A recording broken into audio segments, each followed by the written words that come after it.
Hello, everyone. Welcome back to St. Louis Teens, and welcome back to our series on Teen Champions, which features lawmakers and leaders working with teens in their community. Today, we are here with Missouri State Representative Heather Edelson. Thank you so much for being here with us, Representative Edelson. Yeah, of course. Thanks for having me. So, Representative Edelson, you are actively involved with high school students in Edina, Lakeville, and surrounding areas through a project called the Summer Policy Working Group. Your work with the group recently resulted in a bill aiming to educate and prevent vaping in middle schools. Mhm. Congratulations, first off, on passing the bill. Thank you. Yeah, it was really exciting. Lots of work went into that, so it was a win to see it actually get across the finish line. And we thank you so much for encouraging teens to be active citizens and for your service. Honorable Representative Edelson, can you tell us a little bit more about yourself and what inspired you to go into public service? Yeah, sure. So my background is as a therapist, and before I did that, I'm a mom of three kids in Edina, and I represent our city. But before that, I had children who had a lot of medical needs. So stayed home with them for a while because they were really sick and I was a therapist. And before that, though, I would say really how I got into policy and politics was because um, I live in a wealthy community, but I didn't grow up wealthy at all. I grew up very poor to a single mom and knew struggle and was the first one to go to college in my family. Never had a car growing up. Went to food shelves and was very embarrassed by that my entire childhood, and would almost pretend like it didn't exist. And I think that we can all it resonates with people that we try to fit in. We just try to be whatever the society around us wants us to be when you're young. You're like, I just want to just make it through. But the reality is, as you start to get older, you realize that you shouldn't just be what what the world around you thinks you should be. You should be who you are. And so there was a point where I had this reckoning of I'm going to be who I am. And there's a lot of pride in growing up the way I did. And it makes my accomplishments more important. And there's a lot of people that are out there just like me. And so that's really how I got involved with public policy. And how has your journey been in public policy so far? Well, it's been good. I mean, I'm a moderate, so I'm a Democrat, but I'm a moderate. So I get along with Republicans and Democrats alike. I like people. I think that the art of compromise is really important with any negotiation, and policies, public policies for our state are, of course, negotiations. So, like, you take the vaping bill that we had for middle school, and it started off being for middle school and high school. And then we talked to superintendents and principals, and it started to be, weed out what does that look like and how is that possible. And so there were a lot of tweaks that we made to that legislation over a year. But ultimately, I think that it's really good to, I mean, I'm somebody that likes to compromise. I'm somebody that likes to get things done. So I think we need more people like that at the legislature. Because it's not only about ideology. You can go in there and think it is, but it's not. It's about how do you merge two ideas together to create a different one. And you talked about how you're a people's person, and if you could pick just one part of your job that would be your favorite, I know it can be difficult, but what would you pick? Um, I think at the end of the day is inspiring hope. Uh, the idea of public policy, when somebody comes to the Capitol, they see this big structure. And like, what does the Capitol mean to them? It symbolizes hope. It symbolizes hope for change, that there could be a path that could make somebody's life better. And so the favorite part of my job, I always say I'm more of a public servant, not a politician, because the reality is we can really change lives. And I take the work very seriously. It's not about politics, but there are politics that happen, but hope, that would be my favorite. And speaking about that hope, what inspired you to not only work with teens, but to, also work with them at a higher level of devising policy, especially when, the majority of our congressional offices require you to be 18 or older to even just be engaged in simple tasks with them. Well, I remember being a young person and people just disregarding your ideas. You're young, you don't know. And I hated that. That was the worst. And so I mean, I think our young people are our leaders. They're not going to be our leaders. They are our leaders. And we have to listen to them and collaborate with them and hear their ideas, because there is a bunch of stuff that like I just don't know. And we can learn from each other. So definitely, I think that lifting up our young people and showing them that they are the leaders they are is really important for me.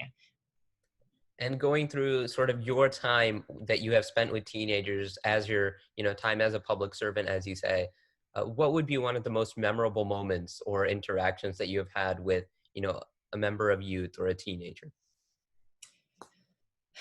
Um, I would say probably, I'm trying to think of like, think back. Probably the most impactful, I mean, there's been a few, but um, there was a young man that came to my office that has fetal alcohol syndrome. And it's FASD is the acronym that you use. And there's FASD Day at the Capitol. And he's a constituent of mine. And he came to my office, and I just talking to him and hearing him advocate was powerful to me. To another moment though I can think of is when I saw youth from Edina. I'm vice chair on public safety, and when I saw them testifying on a bill at the Capitol, and I didn't know they were coming, and they just came to do public comments. And it was powerful. Like, it was powerful to see these students, two of them, and one who ended up actually joining our work group after, because I approached him after and I was like, your testimony was amazing. So, I mean, honestly, there's so many moments. Those are two that I can think of, but I can promise you, I mean, we had an intern day at the Capitol as well. So there were really powerful moments where we had our interns, our youth, go and speak with Iron Rangers, because we in Edina, we're a wealthier suburb. But we're like in the Twin Cities, where you can look on the Iron Range. It's in greater Minnesota. It's all about mining. Edina is very environmental. They're about mining. What does environmental mean to them? What does it mean to us? What are the differences? And how can you see somebody else's perspective? And it was neat to see, like, there were so many youth that were like very, what does that mean? And because that's the divide that we have to work with. It's not about Republican or Democrat. We have to stop calling things the names where it's like, let's just remove those things and let's talk about what divides us. What is it? Tell me. It's not, if you take away the name, because like, what makes somebody a Democrat? What makes them a Republican? I think that our youth are really inspiring when we talk about, always want them to do that. And it's neat to see them do it. So I have numerous occasions where I've been inspired by them, but those are a few experiences. And with that inspiration, how do you think that, more law policymakers and members of Congress can get that same inspiration from teenagers and interact more with teenagers in their community and have a rich and meaningful partnership? Um, I think it's really difficult. Everybody does what they're going to do, and so for me, my trend is making sure that we empower young people. I've seen a lot of representatives in the Capitol create, like we did, Kids Day at the Capitol, which are for young kids to come tour, and I would come and meet them, and I would talk to them about public policy. These would be like 7, 8, 9, 10-year-olds. I think it's making sure that we need to, there's a lot of division that happens in the world around us. The best thing we can do as lawmakers is engage our young people on the hope that we need for tomorrow, and to remove division from our conversations and to empower them. So, I mean, I guess I hope that by seeing others do it, engage youth, that we'll see more of that, because that's human behavior, right? Again, as somebody that's a therapist, I know that if you model good behavior, that others sometimes will follow. And I know that there are many high school students around the nation who would be interested in joining programs such as yours, but oftentimes such opportunities don't exist very clearly to them. So, what can those teens do in their communities or within their area to find a similar program such as yours, or to behave and get interested in something? Yeah, I mean, contact your state representatives. I think that those are your best bets. I mean, we can create programs. I mean, you can even help develop them. Um, like one of the students from my district, I worked in collaboration with him to create one of our intern programs, a summer bill writing program, which is what that bill came from. And I'm actually doing it again right now, and we have another Edina youth who is going to be leading that. So, I mean, I think come in with an idea. Come in saying, hey, you know what, here's this program. It's being done in Minnesota. We want to do it. And here's how we can do it. And I can help you lead it. And so I think, lawmakers are really busy a lot. So if you come and say, hey, listen, all we need you to do is pop in on a few meetings, but we're going to lead this and guide this. I think it can be done, and I think it should be done all throughout the U.S. And I think that, talking about lawmakers being busy, I think that this time during our nation is one of the busiest it has ever been with, the pandemic, racial unrest, and the upcoming election. So what would your advice be for teens across our nation during this time? Um, have hope.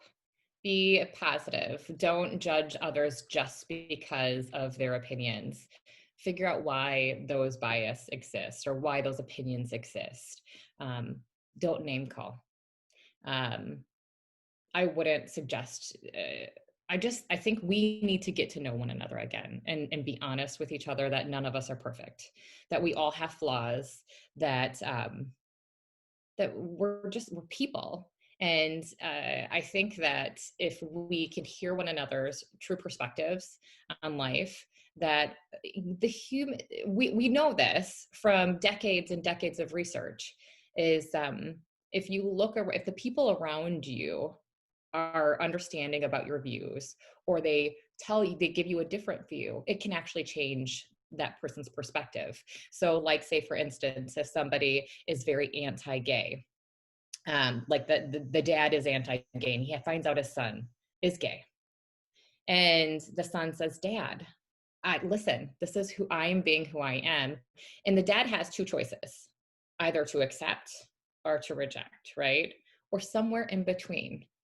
And something in that dad's heart may shift and say, but that's still my son. I have all those memories with that person. This is my son. And so we have the ability to change public policy, to change minds. And I just would say to all our young people, never give up. It might get hard, but just don't give up, because it's important to kind of push forward and find, if something is a roadblock, find a different path.